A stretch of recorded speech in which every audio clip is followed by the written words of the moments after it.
Hello, this is Craig. We're going to continue with our um, Wienermobile here, Oscar Mayer photo that we scanned in one of the previous tutorials. So we scanned this in, we scanned it at 400 pixels per inch, a nice high resolution in case we want to use it for print. If we wanted to use it for the web, we would only need probably about 100 resolution or pixels per inch. A lot of people do it at 72 pixels per inch. But anyway, we're back to, we opened up the photo. This is the scanned photo. If you remember that we had to include some white background here because the photo was placed in there crooked. I did that on purpose so we could show you how to straighten it. So the first thing you want to do is cropping. We'll crop out anything that we don't need right now. We can use the crop tool right here or simply touch C and it jumps to the crop tool and you can see that we have our handles here. So we can grab the handles. If I hold the Option key down, it will draw everything in toward the center. So I'm just going to crop off what I need and type a return. That return will delete all the pixels on the outside. If you don't want to delete the pixels on the outside and kind of leave them outside of the frame area in the gray where you can't see them, just deselect this delete cropped pixels and you won't. It will keep your file larger though. Most of the time when you crop something, you're wanting to make your file a little bit smaller, and that's why I usually have this selected delete cropped pixels. All right, next what we want to do is we want to straighten the photograph, and Photoshop has a pretty nice tool for that. Click on Straighten up here, and with that, all we need to do is draw a line. Click once here, and drag over to here, and that will automatically straighten it. If you want to pull a guide down and see if it is straight, you can certainly do that. Then just type a return, and you will see that it has straightened it for us. I'm going to go crop this one more time, and I'm moving the crop box here by holding down my space bar, and I'm going to crop part of this away so that all I have is a photograph. If you need to zoom in close here, the mouse is jumping around a little bit. If you need to really zoom in, find your center here, drag that into the pixels. You can do it on this side too. That looks good. Then I'll just type a return. And now I have a nicely cropped photograph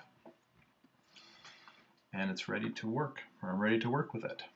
So when you're working with photographs for print, I mentioned before you want to have at least 300 pixels per inch.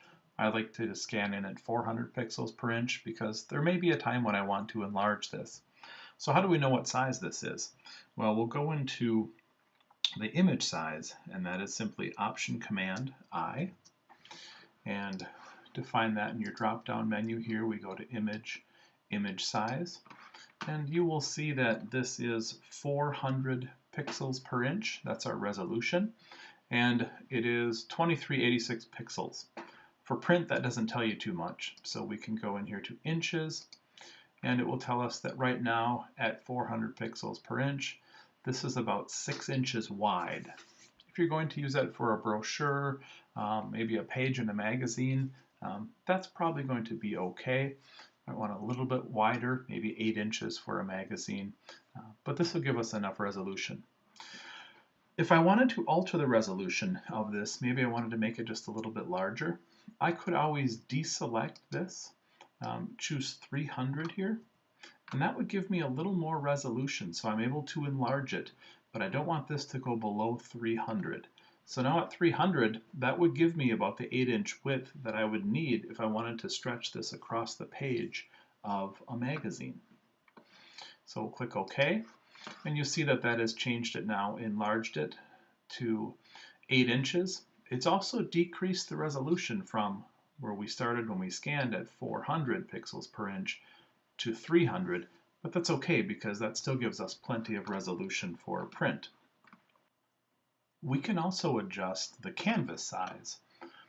The canvas size is basically the area excuse me, the area that is shown here around the photograph, anything inside the gray area. So how this might work is, let's just say we had a magazine page or some kind of a print brochure, and we needed this, we needed to have a file that was 5 inches by 4 inches. What we could do is we could change our canvas size to help determine what that 5 inches by 4 inches would look like and how our photo might fit into that.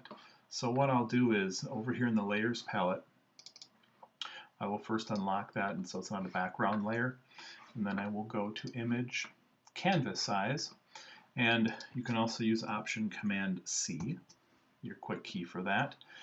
And under inches here, I will set my width to 5 inches and my height to 4 inches.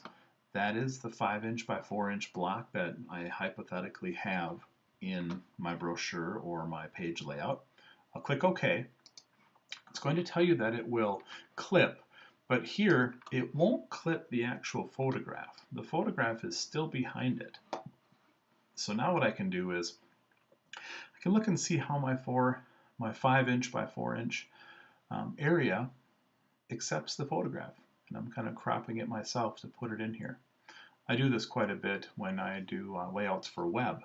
One of the websites that I maintain always has an 800 pixel wide column, so all the images I set up with a canvas size of 800 pixels wide, and then I always know how it's going to look, and they're all consistent.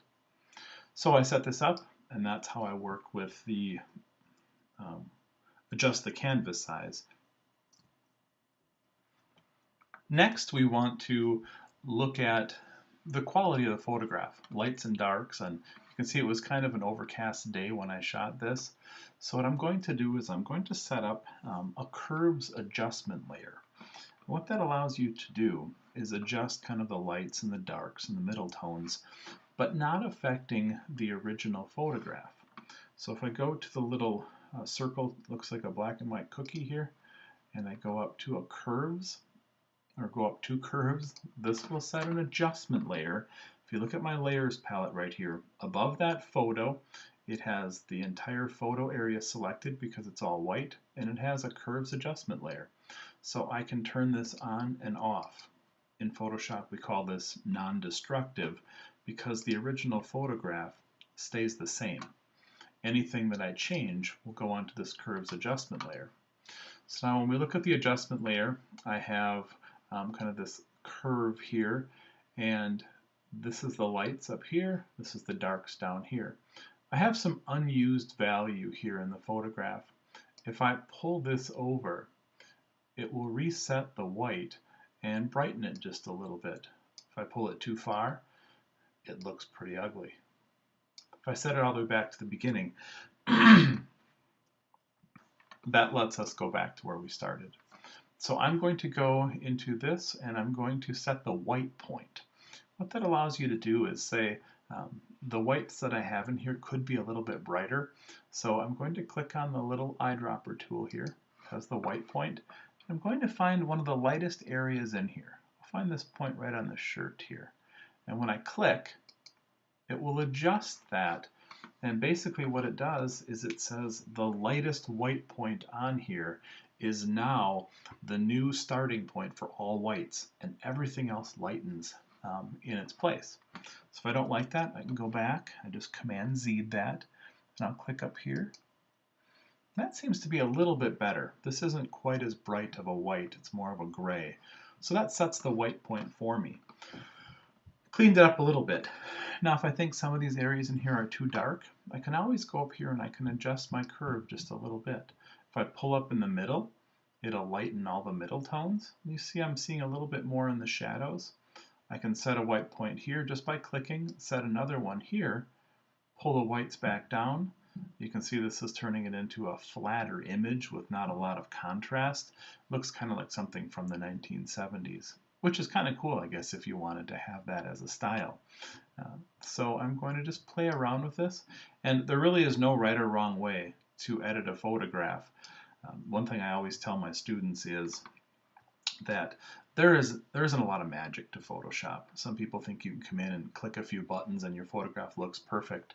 you still have to have an eye for what you want it to look like, because a lot of the adjustments are still manual, and you still have to go in and say, I like this, I don't like this, this is too much, this is too little. So again, these are some basic photo corrections that I do when I open up any scan. Is look for the white points, look what size you want to use the final piece. Always remember your resolution, 300 or higher. I kind of gravitate toward 400 if I can, so you have enough resolution when you go to print.